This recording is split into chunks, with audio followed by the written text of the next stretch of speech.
morning, all of you. Basic English में you are most welcome. Today's 10 June 21. Today's topic is transitive verb, its kinds. In transitive verb and its kinds, I am explaining about you transitive verb. It means सकर्मक क्रिया. सकर्मक क्रिया इसे कहते हैं. जैसे मैंने प्रीवियस वीडियो में बताया था, वर्ब इसकी डेफिनेशन मैंने लिखी है. Transitive verb is a verb which requires object giving proportions of sentence. Intransitive verb requires two objects. इसमें two objects require होती है. फर्स्ट है direct object, second indirect object. Direct object में नॉन लिविंग थिंग्स यानी basic things आती हैं और indirect object में ऑब्जेक्टिव केस यानी जो नॉमिनेटिव के बाद ऑब्जेक्टिव केस आता है उसमें ही, हिम, हर, देम एक्सेट्रा जो भी वर्ड है वो इसमें यूज किए जाते हैं. नॉमिनेटिव केस में आपका जैसे बी के साथ अस होता है, के साथ मी और ही का हिम होता है ऑब्जेक्टिव केस, सी का हर और दे का देम होता है. ये ऑब्जेक्टिव केस के ही इसमें इनडायरेक्ट ऑब्जेक्ट रूप में प्रयोग किए जाते हैं. ये आपने अच्छी तरीके से समझा है और आगे मैं आपको इसमें डिफाइन कर रहा हूँ.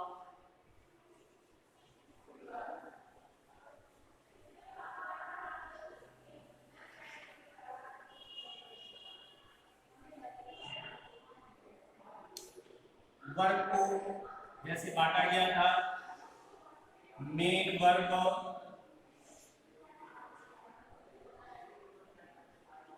मेन वर्ब में और यहां पर एक्सिलरी वर्ब में.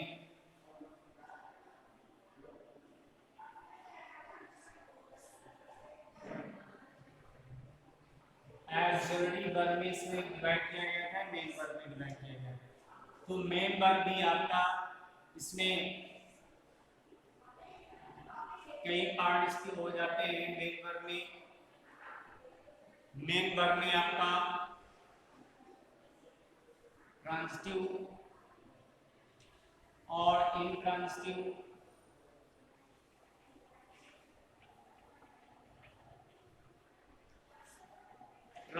वर्ब,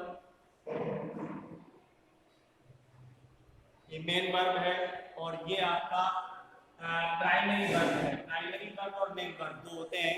इसमें हम प्राइमरी वर्ब लिख सकते हैं, ऑक्सिलरी वर्ब लिख सकते हैं, कोई भी लिख सकते हैं.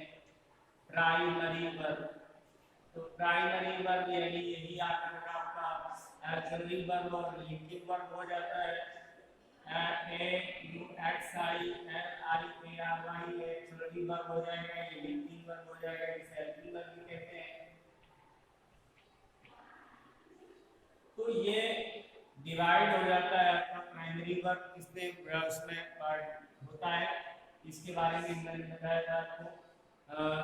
जैसे यहाँ पे आ जाता है टू बी, तो ये भी डिवाइड हो जाता है. टू बी कितने भागों में बढ़ जाता है. देखिए is, am, are, was, were, to, do, ये भी बढ़ जाता है. कल इसमें 3 पार्ट्स हो जाते हैं. तो यहाँ पे हो जाएगा डू, डज और डिड. यही आकर के आगे बढ़ जाता है. तो ये टू हैव हो जाता है. टू हैव इधर डिवाइड हो जाता है आपका 3 पार्ट्स में, यानी हैज, हैड एंड हैड. ये इसकी प्रक्रिया से लंबी हो जाती है. और प्राइमरी वर्ब एक्चुअली लिंकिंग और एक और होता है मॉडल्स, जिसे बोलते हैं मॉडल्स वर्ब. तो मॉडल्स में क्या क्या आता है इसके बारे में भी आपको समझना है. यहाँ पर हम लिखे दे रहे हैं इसको.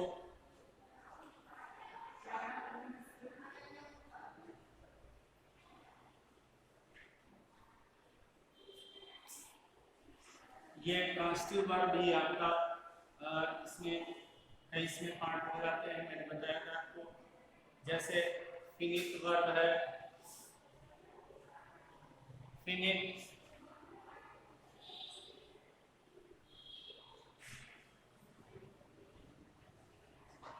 फिनिट वर्ब है, इंट्रांसिटिव में इसके भी कई पार्ट हो जाते हैं। इसमें आ जाता है नॉन फिनिट, दूसरा हो जाता है पार्टिसिपल, तीसरा हो जाता है जीरेंट। ये इसकी प्रक्रिया इस तरह से वर्ब की डिवाइड होती रहती है।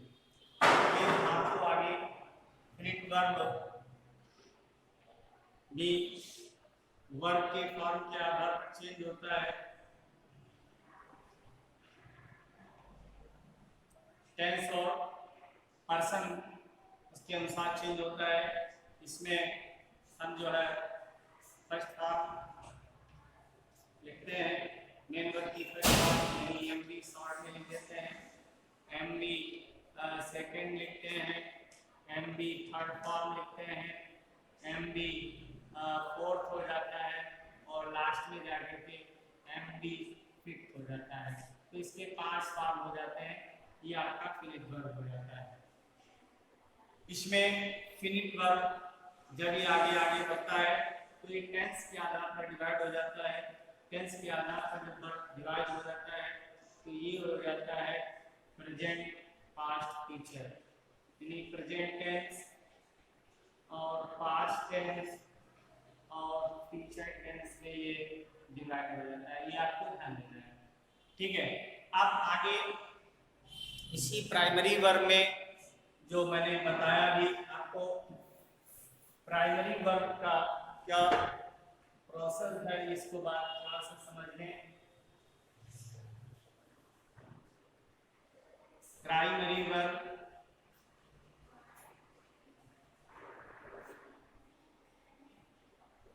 इसके जो भाग मैंने बताया भी आपको, इसके पार्ट मैंने समझाए हैं।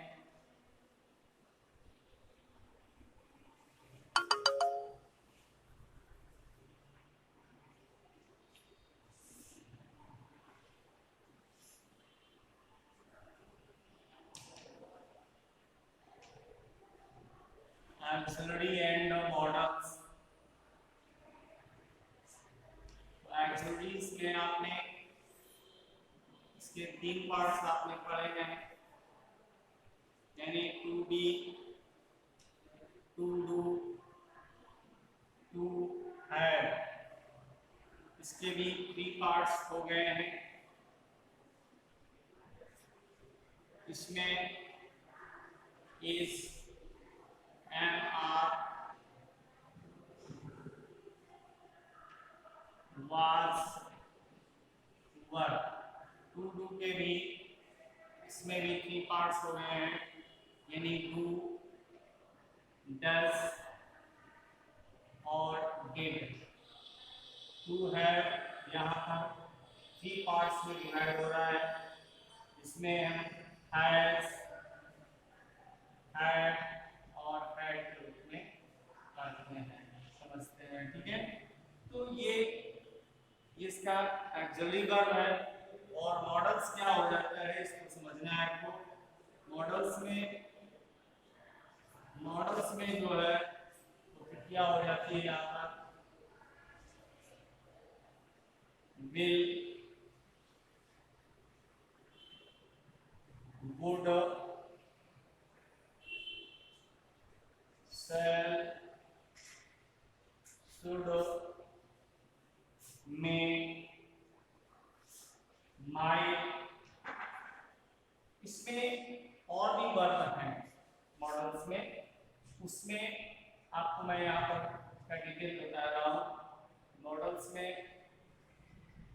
एक आगे लिखे पार्ट्स का जाता है मस्ट और to, can, could, will, would, shall, should, may, might, can, could, must और to। may, might, shall, should, will, would ये मॉडल्स में आते हैं, ये वर्ब किसके अंदर आते हैं, मॉडल्स में। तो ये थे आपके मैंने जो बताया आपका ट्रांजिटिव वर्ब के पार्ट कैसे हमको समझना है। टू बी में इज एन आर वाजवर है, और टू डू में डू डज डिड है, और टू हैव में हैज है हैड है। ये प्राय आप समझते रहे हैं, सुनते रहे हैं, पढ़ते रहे हैं, और डेली बेसिस में पढ़ते भी हैं। जैसे यहाँ पर इसका कोड हो रहा है, तो there are many sentences given as example, and you have spoken also that he is a good person in this society. Suppose that यहाँ पे सेंटेंस दिया गया है, तो यहाँ इसका प्रयोग किया गया है, ये आपका टू बी के अंतर्गत आ रहा है। जैसे लिखा जाता है I have a dozen eggs। तो यहाँ पर जो आया है ये हैव का प्रयोग हो रहा है, हैज हैव हैड जो मैंने टू हैव के अंदर पढ़ा है अभी, और डू डज का प्रयोग होता है, ये नेगेटिव में भी होता है और अफर्मेटिव में भी होता है। तो ये आपने पढ़ा होगा, टेंस मैंने पढ़ाया अभी आपको कि टेंस के आधार पर प्रेजेंट, पास्ट और फ्यूचर में, तो प्रेजेंट टेंस में भी आप डिफिनिट और इंडिफिनिट टेंस होता है। तो ये हम बहुत डिटेल में जब जाते हैं तो इसका पूरा समझ में आएगा, क्लियर होगा। जब प्रेजेंट इंडिफिनिट और डिफिनिट, इसमें दोनों में बड़ा डिफरेंट होता है, ये यहीं पर इसका प्रयोग होता है का। और इसमें नॉर्मली हम अफर्मेटिव में यूज करते हैं और निगेटिव में तो यूज होता ही है, ये कंफर्म है। जैसे एग्जाम्पल के रूप में यहाँ पर हम लिख दे रहे हैं। थर्ड एग्जाम्पल यहाँ जैसे लिखा हुआ है, he does read this lesson। तो ये हमारा डेफिनिट हो गया, प्रेजेंट में डेफिनिट प्रेजेंट में। और अगर इसी में ये लिखा होता he reads this lesson, तो ये आपका इंडिफिनिट था, इंडिफिनिट टेंस। आपने प्रेजेंट इंडिफिनिट टेंस पढ़ा होगा, उसके अंदर किया। तो दोनों में अंतर है, समझने की बात है, समझने का प्रयास करिए, देखिए कि क्या अंतर है। और इसका प्रोनाउंसिएशन में भी अंतर है, इसके वर्ड मीनिंग में भी अंतर है। अगर हम इसको समझना चाहेंगे तो इसका मीन्स होता है वह ये पाठ पढ़ता तो है, और इसका मीन्स होगा वह ये पाठ पढ़ता है। तो जब डिफरेंट यानी कंपेल किया जा रहा है, यानी फोर्स दिया जा रहा है, तो डिफरेंट हो जाता है। और इंडिफरेंट, इसमें कोई चीज डिफरेंट नहीं है, ये पढ़ाया जा रहा है, बताया जा रहा है, but no it is no sure that he reads this lesson, ये कंफर्म नहीं है, इसीलिए इसको इंडिफिनिट में रखा गया है। तो ये डज डिड, ये प्रेजेंट में आता है और डिड का प्रयोग पास्ट में होता है, ठीक है। अब आते हैं एग्जांपल के द्वारा मॉडल्स में पहुंचते हैं। तो मॉडल्स का यूज क्या होता है ये आप लोग जानते ही हैं, मॉडल्स का यूज क्या होता है। अब आगे हम पढ़ाने जा रहे हैं इन ट्रांजिटिव वर्ब पढ़ाएंगे, थोड़ा सा उसमें कंटेंट कम रह गया, आज मैं थोड़ा सा उसको फोकस करने जा रहा हूँ, आप उसको ध्यान से पढ़ेंगे। चलिए पहले मैं थोड़ा सा इसमें आपका बता दूं मॉडल्स में जो कैन का यूज है, कुड का यूज, शैल, शुड, में, माइट, उनका यूज कहां पर और किस सिचुएशन में किया जाता है, मॉडल्स है। कैसे, जैसे लिखा हो यू ऑट टू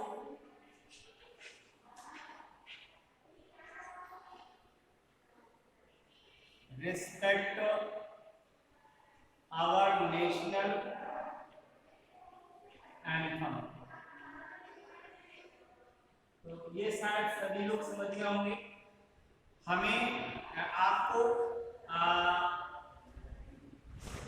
यानी यू कर सकते हैं या यानी बी लिख सकते हैं, यहाँ पर कोई जरूरी नहीं है। We should to respect our national anthem, हमें अपने राष्ट्रगान का सम्मान करना चाहिए। यानी यहाँ पर क्या किया गया, ये एक तरह से कॉन्स्टिट्यूशनल राइट बताया गया, संवैधानिक रूप से हमें कहा गया कि हमें अपने राष्ट्रगान का सम्मान करना चाहिए। जब ऐसी कोई सिचुएशंस आती है तो वहाँ पर हम ऑडियो का प्रयोग करते हैं। और दूसरा एक सिचुएशन आती है जैसे संभावना जहाँ पर होती है ज़्यादा, वहाँ पर हम मे माइट का प्रयोग कर सकते हैं। मे बी रेन टुडे, आज बारिश हो सकती है। तो यहाँ संभावना है, जब पॉसिबिलिटी होती है तो वहाँ पर मे का प्रयोग करते हैं प्रेजेंट में, और पास्ट में जाते हैं तो माइट का प्रयोग कर देते हैं। ठीक है। नेक्स्ट एग्जांपल जैसे लिखा हो एवरीवन should respect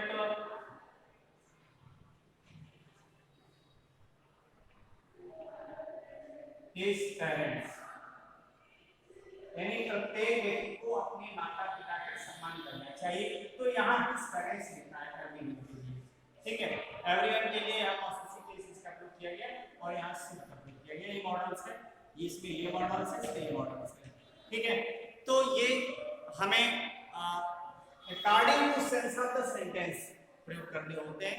जैसे लिखा हो कि जिसमें पावर की बात होती है तो लिख सकते हैं I can lift this box, मैं ये बॉक्स उठा सकता हूँ। तो यहाँ पर कैपेबिलिटी शो कर रहा है, इसलिए यहाँ पर कैन का प्रयोग किया गया। जब कैपेबिलिटी, पॉसिबिलिटी, स्टेबिलिटी, ये सारी चीजें होती हैं तो अलग अलग सिचुएशन पे अलग अलग सेंटेंस में यूज की जाती हैं। इसके लिए जरूरी नहीं है कि एक ही वर्ड हम बार बार रिपीट करें, बार बार रिपीट नहीं कर सकते।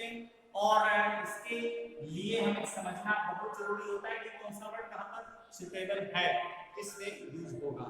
तो ये थे मॉडल्स, मॉडल्स के यूज मैंने बताए।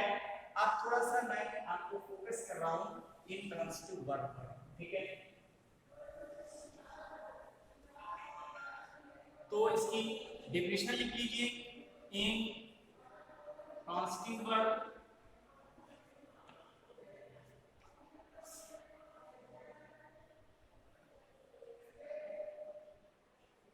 इसको हम कर्मक क्रिया कहते हैं, यानी जिसमें ऑब्जेक्ट की रिक्वायर नहीं होती।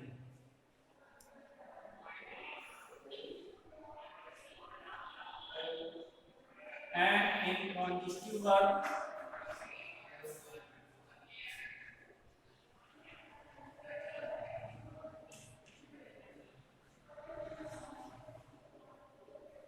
transitive verb is a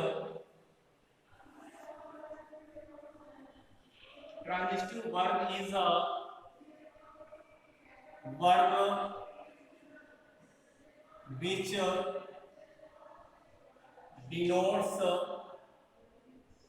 for subject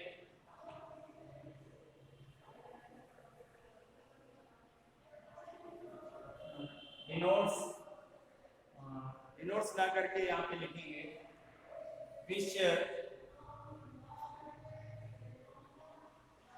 does not pass over object. Example के द्वारा समझने का प्रयास करेंगे। He runs fast, वह तेज दौड़ता है। तो यहाँ पर ये ऑब्जेक्ट नहीं है, ये रन्स आपका मेन वर्ब है और ये आपका एडवर्ब है। यहाँ पर ऑब्जेक्ट नहीं दिया गया है। जहां पर ऑब्जेक्ट ना हो वो इंट्रांजिटिव वर्ब होता है। ये आप समझ लें, आकर्मक क्रिया यानी आमिष नहीं होता है। यानी जिसमें ऑब्जेक्ट ना हो वही इंट्रांजिटिव वर्ब होता है, ये कंफर्म है। जैसे मैंने अभी लिखा, जैसे लिखा हुआ है राम knocks लाउडली, हार्डली, जो भी है इस तरह से लिख सकते हैं। लाउडली, राम जोर से हंसता है। तो जोर जोर से हंसता है, ये एडवर्ब है, ये आपका मेन वर्ब है और ये आपका नाउन यानी सब्जेक्ट। क्लियर? इसमें कोई डाउट तो है नहीं? तो ये कंडीशन है आपकी इंट्रांजिटिव वर्ब में। इसमें ऑब्जेक्ट की नीड नहीं होती, ऑब्जेक्ट होता ही नहीं है, वो एडवर्ब हो या अदर कोई वर्ड हो, ये ध्यान रखना है आपको। इसमें भी कई पार्ट होते हैं इंट्रांजिटिव वर्ब में, आगे मैंने पढ़ाया था parts of any kinds of intransitive verb, kinds of intransitive verb, इसमें मैंने पढ़ाया था आपको। देखिए ध्यान से एक बार और देख लीजिए, इसमें मैंने पार्ट बताया था आपको। सबसे पहला पार्ट था आपका इन्फिनेटिव, सेकेंड पार्ट था पार्टिसिपल और तीसरा था आपका जीरेंट। इसमें भी मैंने इन्फिनेटिव के एग्जांपल दिए थे, इसके भी मैंने पार्ट बताया था आपको, शायद याद होगा, नहीं होगा तो मैं फिर से बता दे रहा हूँ। आपका प्रेजेंट पार्टिसिपल और सेकंड नंबर मैंने बताया था पास्ट पार्टिसिपल और थर्ड नंबर बताया था मैंने आपको परफेक्ट पार्टिसिपल।